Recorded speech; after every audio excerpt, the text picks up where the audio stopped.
Okay, ladies and gentlemen, today I will explain active and passive. Now, what do you mean by active and passive? Okay, I'll give you an example. Okay. Oh, by the way, when you go like weekends, you go and meet your friends and you gather together and you have a child and your child is jumping around, doing things and breaking things, running around, and your friend will say, "Wow, your child is very active or passive." Your friend will say, "Wow, your child is very active." But if your child sits there doing nothing, he's very passive. Very passive, right? So that's what it means by active and passive. Like David and the chair. David is active. The chair is passive. Always. The chair is always passive. So if I say, if the subject is active, the subject is doing it, it's called active. If the subject doesn't do it, it's called passive. For example, David pushes the chair, it's active because David is the subject and David is doing the action. But, so I can say, okay, so this is active, okay? David pushes the chair, okay? It's called active. Why it's called active? Because David is active. The subject is active. David is the one, and this chair is always passive. So David pushes the chair, it's called active, because David is active. But if I want to change this into passive, okay, I do it like this. It's very simple. You have a few steps. Number one, subject becomes object. Object becomes subject. So I go like this. Oh, don't forget capital letter. Okay, so the chair, okay, and David is back here. All right, you're going to learn this in a few minutes, okay? Very simple and easy. So subject becomes object, object becomes a subject. Now, that's how I would explain because it's a little bit confusing. Now, I call this one finger. If it's one finger here, I have to have three parts here, three fingers. From one finger to three fingers, okay? Now, don't forget, it's B plus the third form plus 5. Now, some people don't know what the third form is. It's my own creation. No grammar book, no books anywhere mention a third form. The third form is my own creation, okay? The third form in grammar book is called past participle. But I hate that word because I'm an ESL student myself. I don't know how to explain past participle. I don't know what it means, okay? But it's not, because it's not past either. It's not past. Now, for example, we all know do, did, done. This is the first form, this is the second form, this is the third form. But third form is not past. It can be present, and can be past, and can be future. You agree? So, and then another one, cut, cut, cut. Another one, but these are called irregular verbs, but most of them are like this, okay? Study, okay? The second one is studied. Usually it's ed, right? And study, well, you're going to learn this yourself. I'm not going to explain this, okay? We are in this, but every time you use passive voice, always use this part, okay? The third form. Use the third form, alright? The third form. So now push the third form, as I told you, as I just said, 95% of the verbs ended up ed, okay? So push, I just know the third form is what? Pushed. Well, if you don't know, just ed. Okay, if the teacher said, you cannot check the dictionary, you don't have time to think, well, just ed. The teacher feels better if they see ed here, even if it's wrong. Yeah? Okay, so ed means the third form. And of course, by is always by. Now, be, this is the problem. This is the biggest problem. Be, how to use be? Well, the chair is singular.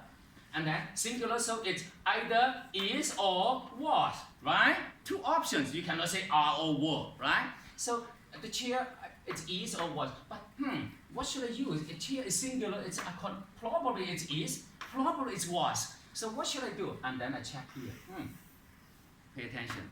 I just mark your test And I just realized that many people forget this. This is present. So this is present, this is past. Which one should I use? Well, of course, it's this. Because this is present, this is present. That's how you get. Now, this is another problem is, so present goes with present. So remember, 3 things. Number 1, about passive and active. 3 things you have to remember. 3 things you have to remember.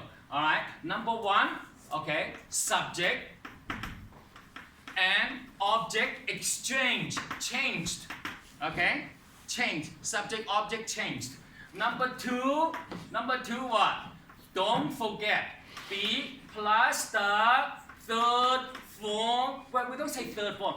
Okay, grammar book doesn't say third form. It says past participle. Okay, but it's too big a word for me. I'm an ESL student myself, so I don't use it. I just do, did, done is done. Study, study, studied is the third form. So that's why. Okay, and then plus by. Don't forget this part. Okay, at least this part. All right. Sometimes you don't need to say by, but don't forget this. Oh, this is important. Keep the same tense. Keep the same tense. All right? Keep the same tense. What? What do you mean by keep the same tense? Pay attention to this, okay? Pushes is present. So you have to change to present. You cannot change to was. Because this is present. Oh, by the way, why do we have to keep the same tense? Because David pushes the chair. The meaning is basically the same as the chair is pushed by David. The same meaning. So if it's the same meaning, it has to be the same tense. You agree? So that's why it is. Now, but what if I change this to pushed? It's past. So now I cannot use is. I have to change to past. Yeah, and it go on and on and on and on. Okay, but I'm going to show you another trick. Okay, another trick. Okay, I'm gonna. Okay, for example, if I say David is pushing. Oh my goodness, this is difficult. It's pushing. So now, because I cannot touch this. Third form is always the third form. By is always, I cannot touch. Don't say pushing here. Some people automatically think about, oh, the chair is pushing. No, pushing. No, it's what? This is ing, so be is what? Ing. Yeah? If I see pushing here, the verb is ing, automatically be is ing. But don't forget, ing is like a wife. It has to always go with something else. You need a husband and a wife. Husband and wife. Okay, so ing here, so I have to have a husband. The husband is either is, because chair is singular, or was. And this is present continuous, so the chair is being pushed. Okay, one more time. If it's ing here, you have to use ing here. If it's present continuous, you have to use present because you cannot touch this, right? Now, here is another one. If I change to David has pushed the chair, and this is called present perfect. Present perfect. Present perfect. Present perfect. Present perfect means has, have, plus the third form. Again, if this is the third form, oh, you have to change too. You have to change. Okay. If this is the third form, just like ing, you have to use being, ing. But this is ed. This is the third form. It's not past. This ed is not past. It's not the second form. The second form is past. But this is the third form. So that's why I never use past participle. Okay? So I change it to the third form. But if this is the third form, be becomes the third form. Don't forget, this is the grandfather of is, am, are, was, were, be, been, being. I always have problems saying these 2 words. You know? Even now I still probably cannot say it properly. Okay, this is being. This is being. Mr. Bean. Yeah, being, being. Yeah. So anyway, well, I'm learning too, everyone. So this is the third form. By the way, every time you use the third form, this is like a wife, and you have to use a husband here. And if it's past, it's had. If it's future, it will have. See? Past perfect, present perfect, future perfect. Yeah? So depends. So, but this is always the third form. So and this is the third form. So this one and this one are the same. So if you use the third form, you have to use the husband somewhere here. And why has? You cannot use have because it's one chair.